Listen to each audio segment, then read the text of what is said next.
This success could crack faster than most people think. Ireland was sold as a modern economic miracle, but miracles are never free. The country went from poverty and emigration to becoming a symbol of Ireland economic growth. Yet the same model that created jobs and wealth also shaped prices, housing pressure, and dependence on foreign capital. That means this story is not just about one island in Europe. It is about how power, money, and risk move through the modern economy. The simple version says Ireland got rich because it was smart, open, and business-friendly. That is true, but it is not the whole truth. The real story is more like a building with polished glass outside and stress fractures underneath. You see the shine first, but the pressure sits deeper in the structure. And that matters because markets, jobs, and stability can shift faster than people expect. By the end, you'll understand how the Ireland economy rose, crashed, and reinvented itself. They will see how the Celtic Tiger changed the country, why Ireland's corporate tax strategy pulled in global giants, and why the model still faces real pressure today. You'll also understand why this is not just Irish history, but a warning and a blueprint for other countries. Because what happened in Ireland connects directly to jobs, investment, and economic security everywhere. Stay until the end, because the final question might flip how you think about the Ireland economic miracle entirely. Chapter 1. From one of Europe's poorest countries to a turning point. For decades, Ireland was not a success story. It was one of Western Europe's weaker economies. Jobs were scarce, growth was slow, and hope felt limited. That's the contradiction behind the Ireland economy today. How did a country like that reinvent itself? Before the 80s, stagnation was the norm. Unemployment stayed high, and emigration drained the country. A lot of young people saw leaving as the only real option.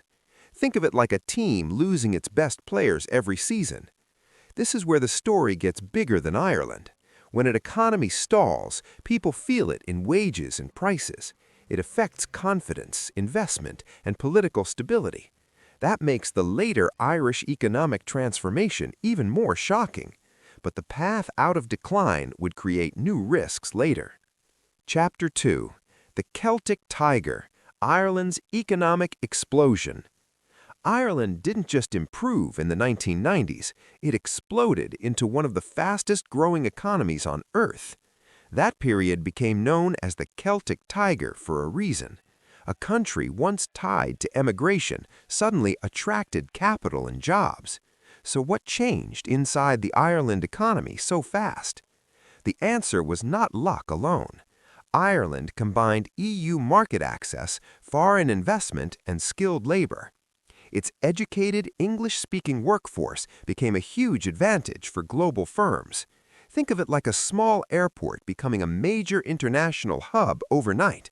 Why does that matter? Because jobs, wages, and confidence surged with it. This was the core of Ireland economic growth.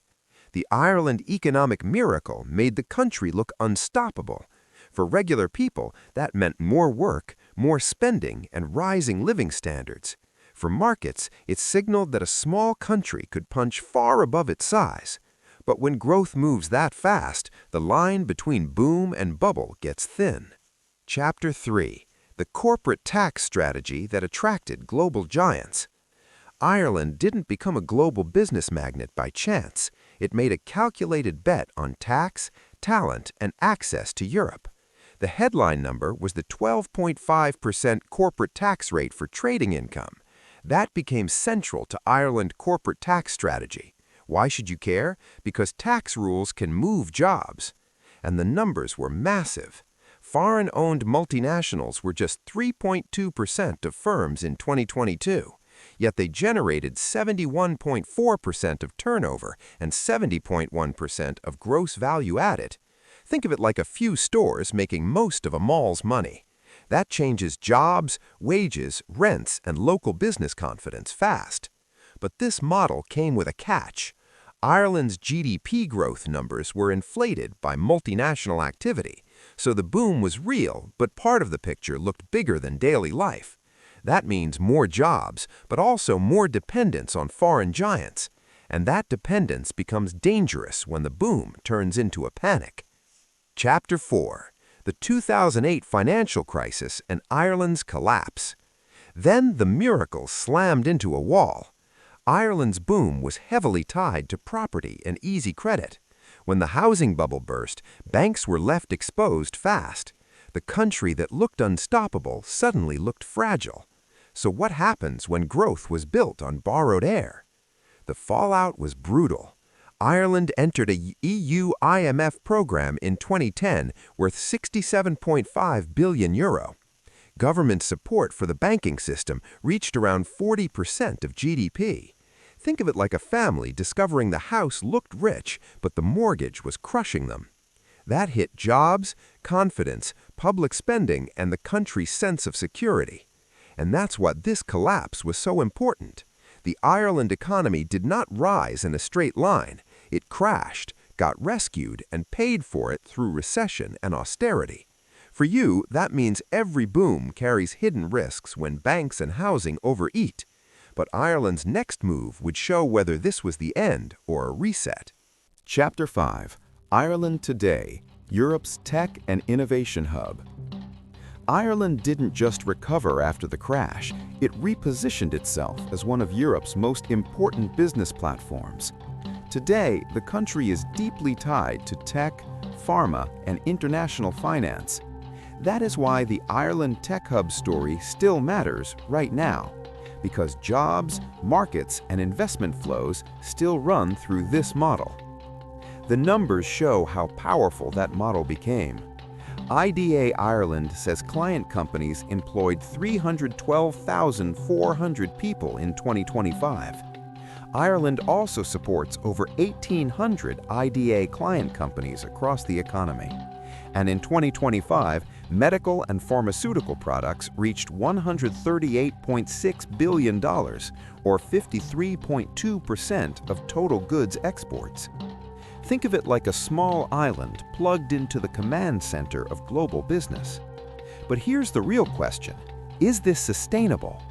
The central bank warns Ireland is a small, highly globalized economy shaped heavily by foreign direct investment. It also says domestic performance is decisive for long-term living standards and sustainable employment.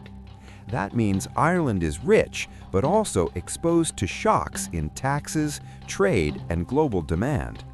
And that final question changes how the whole Ireland economic miracle should be judged. Ireland's story is not finished, and that's exactly why it matters. This is not just a case study from the past. It helps explain how countries create jobs, attract capital, and reshape their place in global markets. Understanding the Ireland economy means reading news, business, and policy with sharper eyes. It turns a distant success story into something useful for real decisions today. It also shows that outcomes are not fixed forever. The Irish economic transformation proves that poor countries can reinvent themselves, but also that every model comes with trade-offs. That is why critical thinking matters more than slogans about miracles or collapse. A smart next step is to follow data on housing, tax policy, exports, and foreign investment instead of headlines alone. The better the viewer understands these forces, the better they can judge risks, opportunities, and where the world is moving. So what should people take from all this? Is Ireland still a model for small countries, or is it becoming too dependent on multinational companies in Ireland? Can the Ireland Tech Hub keep growing if tax rules, trade, or global demand shift? And what happens when a country becomes rich faster than its housing and infrastructure can keep up? Subscribe, turn on notifications, and keep learning how geopolitics, economics, and power shape your everyday life.